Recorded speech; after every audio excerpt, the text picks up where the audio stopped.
जैसे सर्वोत्तम वंदना है, वीरवादिनी ज्ञान की देवी अपनी दया बरसा देना, सबके सर पर हाथ रखो माँ, सबके सर पर हाथ रखो माँ, ज्ञान की ज्योति जला देना, ज्ञान की ज्योति जला देना। देखिएगा, हमने अपने प्रथम पुस्तक मिली जिसको हम पढ़ सकते हैं, उस पुस्तक का नाम था ऋग्वेद। अब आपके दिमाग में आएगा, गुरुजी क्या पूरे संसार में ऋग्वेद ही ऐसी पुस्तक थी जो हमें प्रथम बार प्राप्त हुई? तो उसके समकालीन एक पुस्तक और मानी जाती है भैया, ईरानियों का पवित्र ग्रंथ अवेस्ता माना जाता है, उसी के समकालीन। फिर ज्यादा बातें उस पे ना करके ऋग्वेद के बाद यजुर्वेद, अथर्ववेद, सामवेद, चारों वेद लिखे गए, उपवेद लिखे गए। भैया हंसिएगा तो नहीं, अर्धमागधी और मागधी, इनसे हम 18 वर्गों का जन्म कराते हैं और उसके पहले 8 भाषा और 5 उपभाषा, और 5 उपभाषा में से जो आपकी पश्चिमी हिंदी उपभाषा है, पश्चिमी हिंदी उपभाषा से 5 बोलियों का जन्म होता है, जिसमें आपका हरियाणवी, ब्रज भाषा, बुंदेली, कन्नौजी और खड़ी बोली, जिसका मानक रूप हम लोग पढ़ते हैं। ये यहाँ तक यात्रा हमारी आती है। और हिंदी से हम लोगों का जुड़ाव ऐसा है कि इसको हम मातृभाषा की संज्ञा देते हैं। तो मातृभाषा की संज्ञा इसलिए देंगे क्योंकि हम जहाँ पे निवास कर रहे हैं वो वहाँ की जो शुरुआत की भाषा है वो हिंदी ही है। और अगर कोई बच्चा जब जन्म लेता है तो पहली भाषा जो सीखता है वो अपनी माँ से ही सीखता में जाके पढ़े पले बड़े।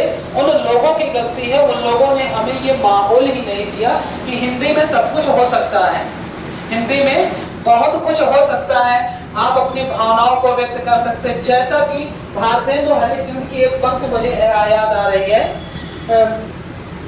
निज भाषा उन्नत या है, सब उन्नति को मूल, बिन निज भाषा ज्ञान के मिटे न हिय के सूल।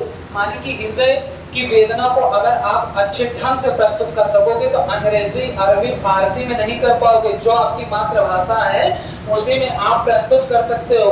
अगर आपको ज्यादा से ज्यादा दुख प्रस्तुत करना है तो, और अगर सुख खुशी प्रस्तुत करना है तो आपको अपनी निज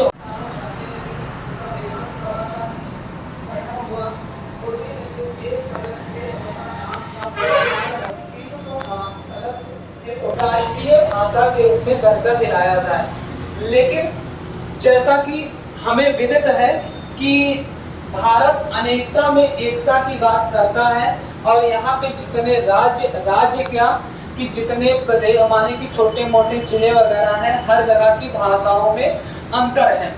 अब अंतर पाए जाने के साथ इनका प्रथम प्रयास तो असफल हुआ, क्योंकि राष्ट्रीय हिंदी अगर राष्ट्रीय भाषा ये घोषित करवा देते या मान्यता मिल जाती तो कोई तमिल भाषा का जानकार या तेलुगु भाषा का जानकार या बांग्ला भाषा का जानकार अगर हिंदी ना पढ़ पाता, ना बोल पाता, तो जैसे झंडे का सम्मान करना हमारे लिए आवश्यक है।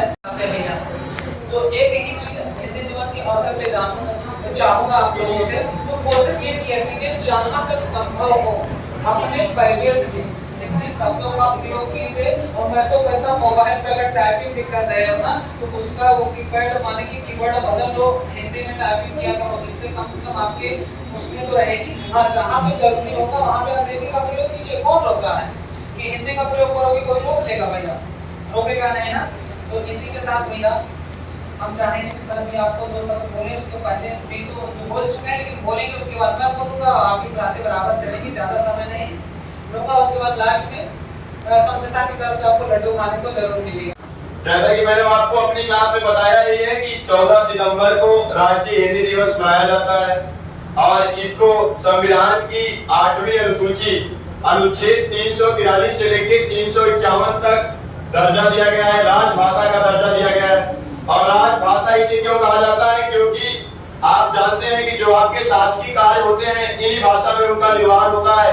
इसीलिए इसको क्या कहा जाता है? राजभाषा कहा जाता है। एक राष्ट्रभाषा कहा जाता है, एक मातृभाषा कही जाती है। मतलब मातृभाषा वह भाषा होती है जिसको आप अपने माँ के मुख के द्वारा सीखते हो, ऐसी भाषा को मातृभाषा कहा जाता है। राष्ट्रभाषा वह भाषा होती है जिस भाषा में पूरा राष्ट्र जिस भाषा का प्रयोग करता है, जिस भाषा में बोलता है, उसको राष्ट्रभाषा कहा जाता है। और राजभाषा इसको इसलिए क्या कहा जाता है क्योंकि शासकीय कार्यों का जो निर्वहन होता है इसी भाषा में होता है।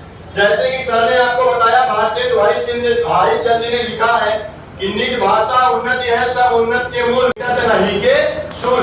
मतलब जब तक आपको अपनी भाषा मातृभाषा का ज्ञान नहीं होगा तब तक आप अपनी बातों को किसी के सामने अच्छी तरीके से रख नहीं पाएंगे।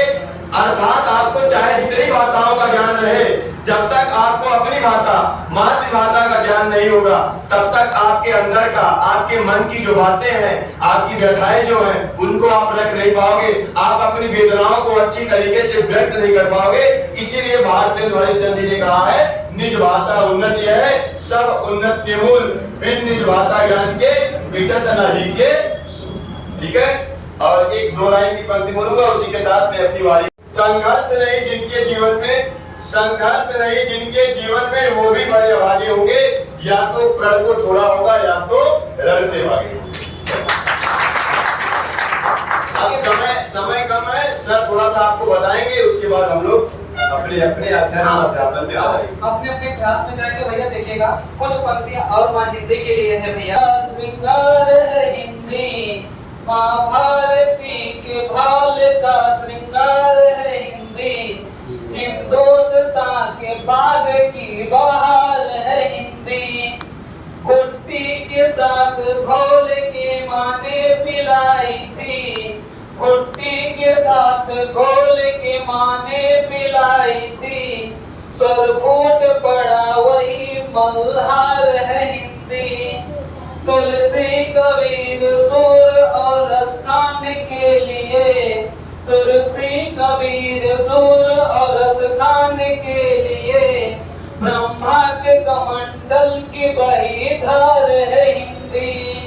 सिद्धांतों की बात न हो, सिद्धांतों की बात से ना होगा अब भला, अपनाएंगे न रोज के व्यवहार में हिंदी।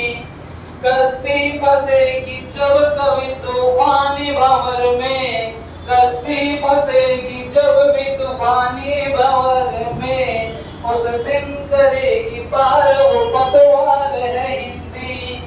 माना कि रख दिया है संविधान में मगर, माना कि रख दिया है संविधान में मगर, पन्नों के बीच आज तार तार है हिंदी। माँ भारती के भाल का श्रृंगार है हिंदी।